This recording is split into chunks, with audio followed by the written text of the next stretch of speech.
and every empire and every spiritual force that has gone against the cross has been crushed by the weakness of God that is stronger than man's greatest power.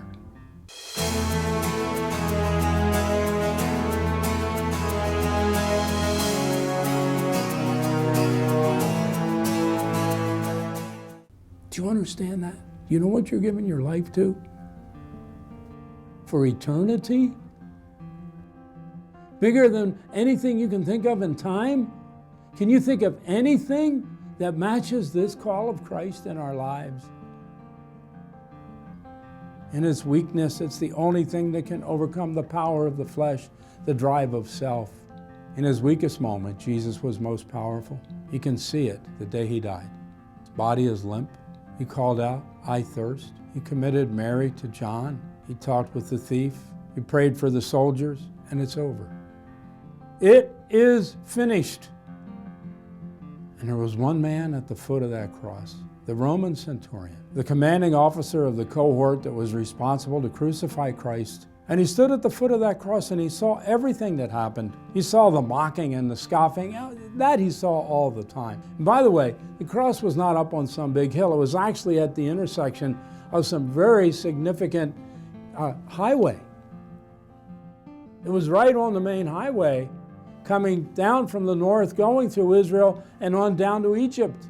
Because the Romans didn't crucify people high up on a green hill somewhere. There was nothing scenic about it. The Romans crucified people right out in the marketplace. The object of crucifixion was for everybody to see what Romans did to those who got in their way. And often those on the cross were almost at eye level with the people who were standing there. They could say things to them. They could talk directly to them. They could mock them. They could scoff them. Or they could weep for them.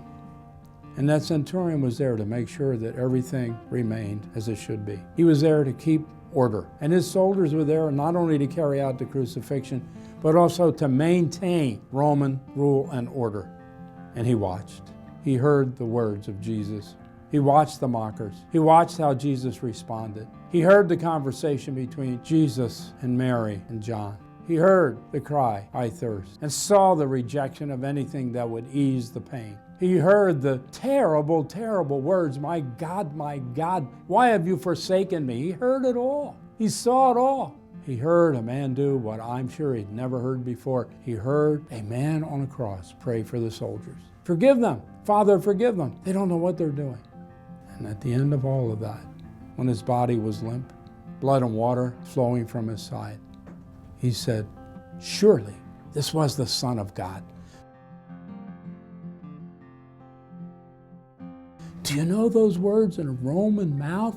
Do you know those words coming from a Roman centurion? They were almost treasonous because it was Caesar who was Lord. Caesar is Lord. Caesar is the Son of God. And he's saying this one is as greater than Caesar. This is the one we follow. This is the one who triumphs in weakness and in death, because this is the one who demonstrates the power of resurrection. What are you doing, leaders? Living for self? Self-pity? Discouragement?